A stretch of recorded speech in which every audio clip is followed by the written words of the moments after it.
ओम श्री गणेशाय नमः। राधे राधे एवरीवन।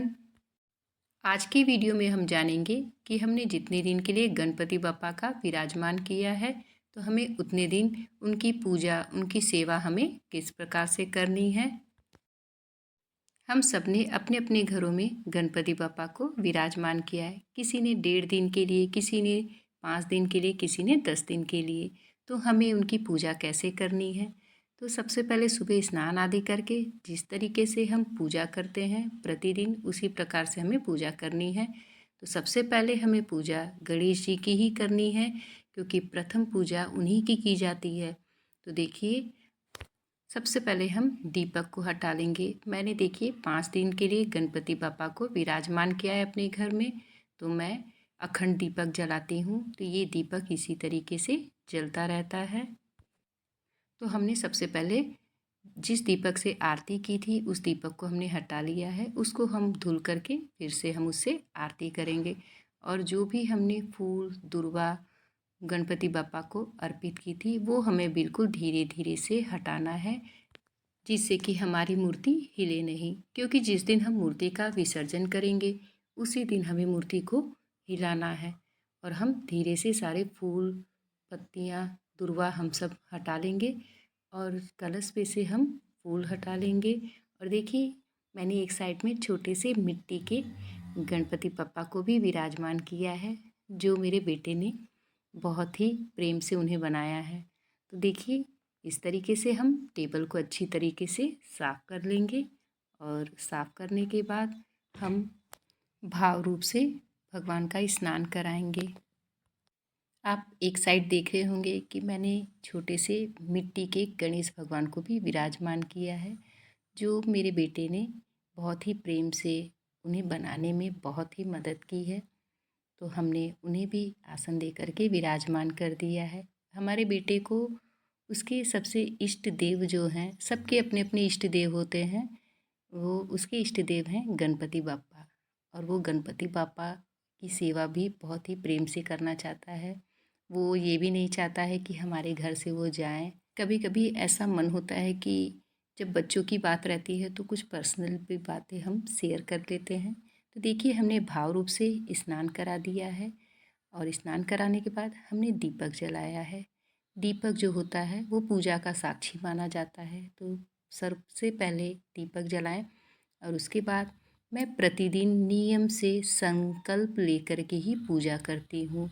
आप अपने हाथ में अक्षत फूल और दक्षिणा लेकर के भगवान गणपति बप्पा का स्मरण करते हुए आप संकल्प लें।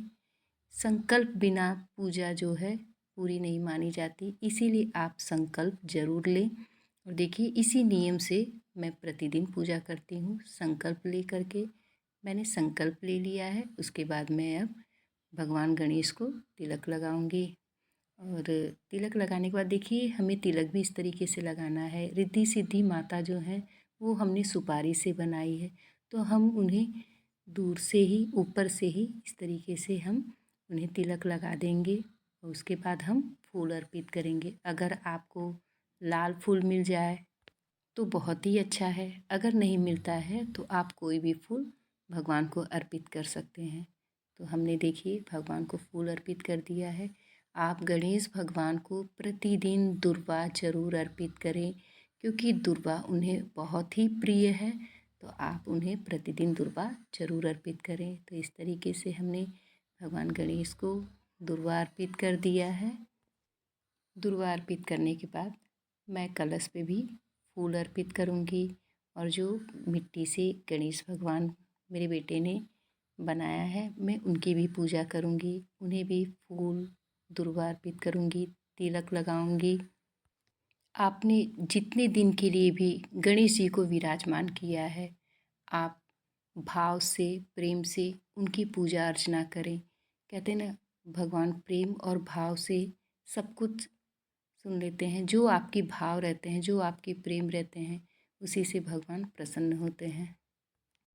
मैं देखिए इसी तरीके से गणपति पापा का मैं जितने दिन के लिए उनको विराजमान करती हूँ अपने यहाँ, तो इसी प्रकार से सेवा करती हूँ। अब मैं भोग अर्पित करूँगी। आप भोग में लड्डू का भी भोग लगा सकते हैं, आप मोदक का भोग लगाएं, ड्राई फ्रूट का भोग लगाएं। आप घर पे शुद्ध सात्विक भोजन भी बना करके आप गणेश भगवान को भोग लगा सकते हैं। आप बिना लहसुन प्याज का खाना बनाएं, भोजन बनाएं और भगवान को भोग लगाएं। तो मैं फल, ड्राई फ्रूट और मैंने लड्डू का भोग लगाया है। अगर आप घर पे बना करके किसी भी चीज़ का भगवान को भोग लगाते तो वो बहुत ही अति उत्तम है। नहीं तो आप लड्डू का, फल का, ड्राई फ्रूट का भोग लगा सकते हैं। हमने पान के पत्ते पे लौंग, इलायची, चाहे चीनी या बतासा रख करके आप भगवान को अर्पित करें। हमने भोग रखा है और भोग के साथ हमें जल भी रखना है, तो हमने जल भी रख दिया है। सुबह के टाइम तो बच्चे और हस्बैंड सब अपने अपने चले जाते हैं स्कूल और जॉब पर, तो मैं सुबह की पूजा तो अकेले करती हूँ, लेकिन शाम की पूजा जो है मैं अपने परिवार के साथ ही करती हूँ। और उसके बाद हम गणेश भगवान की आरती करेंगे। जय गणेश, जय गणेश, जय गणेश देवा। हमें आरती करनी। आरती करने के बाद दीपक को हम ठंडा करेंगे और प्रभु से क्षमा याचना करेंगे। हे प्रभु, हमारी पूजा में रही हुई कमियों के लिए आप क्षमा करिएगा और हमारी पूजा को प्रेम पूर्वक स्वीकार करिएगा। कुछ देर के बाद ये भोग प्रसाद हम परिवार में बांट देंगे। इस प्रकार से मैं गणपति बप्पा की प्रतिदिन पूजा करती हूँ, जितने दिन के लिए मैं उन्हें विराजमान की हूँ। आपको ये वीडियो थोड़ी भी आपके लिए यूज़फुल हो तो प्लीज़ आप मेरे चैनल को ज़रूर लाइक करिएगा। आप सभी को राधे राधे, जय श्री कृष्णा, गणपति बप्पा मोरया।